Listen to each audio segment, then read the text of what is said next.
Good morning and happy Halloween. Just a quick garden tour. See what the garden looks like on Halloween after we've had a couple hard frosts, but technically they're light frosts since it was just barely into the 30s. But wanted to start with the apple trees. They're still alive. I need to water them, but they're alive. And the geese are gone. We sold the geese. They just weren't really working for our lifestyle. And there. Why should I keep livestock when it's not working? So there's that. I think this is technically 3 weeks after our first frost, roughly. So let's see how things are. It's been in the 70s this past week, mid to high 70s, so that's been fun.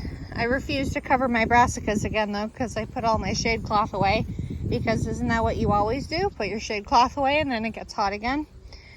Starting with the Brussels sprouts, they are sizing up nicely. This is, I think this is Jade and Hestia is on the opposite end. One day I'll learn. They're starting to put lots of sprouts on. I did pull the tops off them, so the kind of growing node is off. Last year I did pull off a lot of these leaves to give the sprouts themselves more light, and I'm not sure if that actually helps or not. So at this point I'm going to leave them. Cabbages are sizing up nicely. These first 3 are Faroa. Soft. Nice big head. A little more firm. And this is like a medium size, semi-firm, not rock solid. And then the next 6 are Tiara. Tiara is supposed to be a 55 to 60 day, which is the same day length as the broccoli. That's small but firm. I watered yesterday, so you'll see a lot of water in the leaves of these brassicas. See, I like Tiara. They have nice firm heads. They don't get super huge. That's nice and firm. Rock solid. So, I mean, the cabbages are starting. Look how nice and big this one is. Oh yeah. Whole thing is rock solid. I could harvest that right now if I really wanted. And then these last 3 are Pixie Baby. A little soft. Not bad. And then here is Hestia,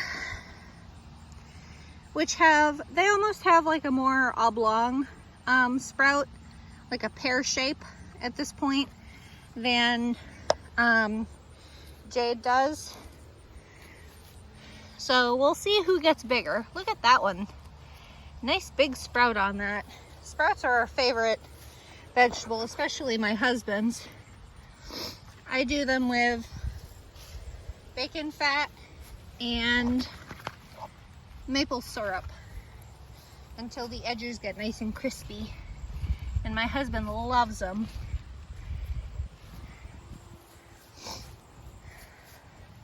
Like I said, I'm not expecting any harvest from the Brussels until at least Thanksgiving.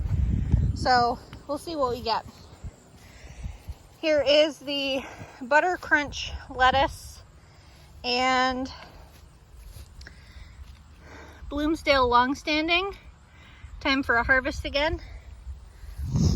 And it's starting to head. So I kind of try to use this as a gauge of where I am in the season, because things can run kind of ahead or behind. So like I had mentioned with the cabbages were like 55 days, and this blue ribbon broccoli hybrid is also supposed to be a 55-day variety after transplant. And with the,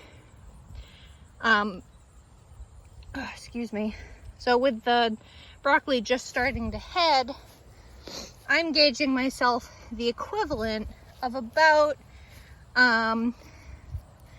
in the early 50s. Not exactly 55 days yet, but in reality it's been, I think, like calendar wise, I think it's been at least over 60. So between the heat and the droughts, I feel like we're behind. I've been trying to water more now that I have less to water. I only have all these brassicas to water, which is really only like 2 rows. This is bravado broccoli, which feels like it's kind of quit. It's supposed to be a heading broccoli also, but I don't see anything. And then winter Landsea kale. I don't know what the hell's going on with this kale, because that kale is doing it too. I mean, it's, well, there's a little, what was it? Harlequin beetle or something. I mean, both of these are lodged, which I didn't know was an issue with kale. But this is really my second year trying to grow kale. So, not doing great. The spring kale did better, weirdly. And then this is the first of the burgundy sprouting broccoli from Gurney's, which is supposed to be like a 70-some day. And these are all lodged too, doing very poorly, basically. So, I mean, I've been inconsistent in my watering. I know that. I know that's causing a problem, but I don't know if it's my soil being too dense, which is certainly an issue here, or what. And then, excuse me, here's the beginning of the cauliflowers, which I don't think any of them have started heading yet. This is Denali, which is 73 days, so I'm not expecting anything from them. That's a white one. Nope.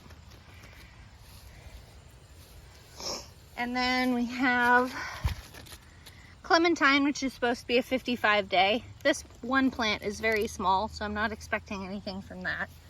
This one maybe, though.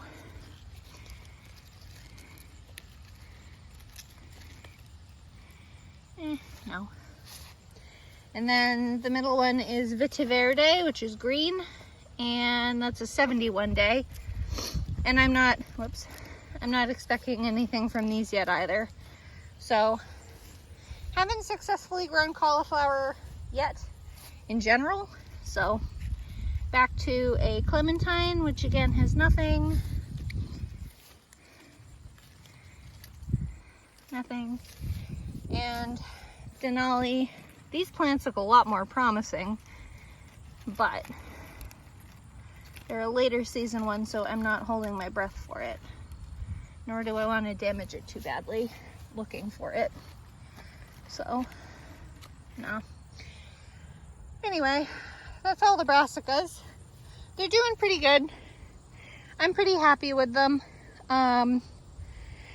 Temperature is supposed to drop again pretty steeply, I think tonight, for a couple days, and then it'll get back in the 70s again, which is kind of nice for growing conditions for brassicas. They do like the 70s. They just don't like the heat of the 80s, which makes them go to flower. Old row of beans. Original spring brassica row, and there's this one, well, there's 2 plants technically, of purple moon kale, but this is very dead. No idea what it is, if it's pest, temperature drama, drought, whatever. I haven't done anything to it. It's trying. It's a very hardy variety, and I do enjoy it. Not that I ever harvested it this spring, but I think kale is more of a fall crop for us. Ooh, I've been meaning to show you all this, and I keep forgetting. Excuse the shadow. Apparently shadows are rude on a video. So this is Snapdragon. I don't know if you guys have ever seen this, but apparently Now these are all kind of, no, there it is. If you look straight down the seed pod of Snapdragon, it apparently looks like a little elf or a monkey or something. And I kept meaning to show you before I tore these out. So I finally remembered. So there's your weird elf monkey thing. This was the row originally of tomatoes and peppers. Horrible year. We move on. Potatoes, I'm going to take this mulch and probably put it on the garlic, potentially, if not the onions. I mean, there's plenty of it here, so we'll see. This was originally tomatillos. There's a calendula popping through. And celery, which was a big fail because of the drought this year. The celery, that is. And this is the patch that was originally spring carrots, and I'm going to be putting in one of these days my overwintering onions. I just need to have a day that isn't super hot because I have absolutely no heat tolerance anymore. So I'll get those in soon enough. And then the whole row of garlic, which I believe grand total is about 270 cloves that got put in. There's 6 varieties of hardneck and 1 variety of softneck. And they're in 3 rows all the way down. They're spaced a little bit wide. They're spaced 6 inches apart and 8 inches apart, or vice versa, one or the other. It's 6 and 8. It's a lot bigger than it needs to be, but I figured with this cloth or this landscape fabric, I'll give it a go. This was the patch that had the fennel, bulb fennel, which I harvested. And then the rest was the gourds, which have long been harvested. They are not frost tolerant whatsoever, so those are in. And then you'll notice my carrots are gone. If you follow along my Facebook page, you'll know that I harvested at least 3/4 of this row. I said about 80%. My husband very kindly picked, and I used a pitchfork to loosen up the soil and bring them up, so it was easy to just pull them out. And that worked really well. We got 15 pounds of carrots, and I do have this small little patch here that's probably only, what, 4 feet? Maybe 2 dozen carrots total, along with this little patch of thalia dill, which is doing very nicely, although getting somewhat eaten by one of the caterpillars wherever they are. They've been hiding very well. And last but not least, the sad patch that I address every time, that was supposed to be parsnips, and it 100% failed because of the heat and me not using carrot boards at the time. So there. God, it's already hot. So that's about it. With the geese being gone, we will be getting some laying chickens, some laying pullets, hopefully this weekend, assuming everything works out. So keep an eye on the Facebook page for that. We're going to be getting 5 laying hens, 2 roosters, and we'll see who lasts longer as a better protector. And we're also getting a turkey, a Narragansett tom turkey, who was raised with the hens. The 2 roosters are a completely separate entity. I mean, they're free. Everyone has roosters for free. But basically, I'm going to use the electric netting that the geese were in, and I'm going to put it down at the coop to surround the coop so that they kind of, mostly for the turkey. Turkeys are known horribly to be wanderers. So the turkey, the 5 hens, and the 2 roosters will be penned in with this electric netting. I'll probably trim the wings, 1 wing of the turkey and probably the hens too, so that they will basically stay in that spot for a little bit and learn their parameters and hopefully not go in the creek in that woods area.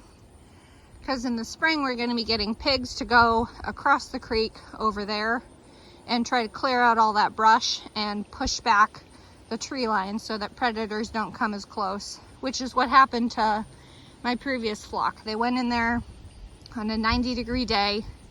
My lazy ass rooster took them in there and they couldn't see anything, and a predator just ambushed all of them except 2, and I gave the 2 hens away that survived. So we'll see how that goes in the spring. Nothing's happening with that this year, but we need eggs again, so we're gonna get chickens at least established and try to have them stay in that area. I really like turkeys. They're really fun. They're really funny, but they do wander. So we'll see how that goes. The turkey may end up in the freezer, or he may end up as a guard dog for the chickens. We'll see. But that was the original intention with the geese, was the geese to be a guard dog for the chickens. But those geese were too feral. I mean, if you want geese for a specific reason other than going in the freezer, raise them from goslings.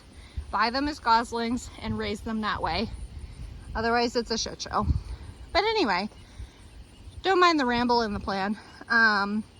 If you like this kind of stuff, please like, comment, and subscribe for more, and follow along my Facebook page for most frequent updates. Thanks. Bye.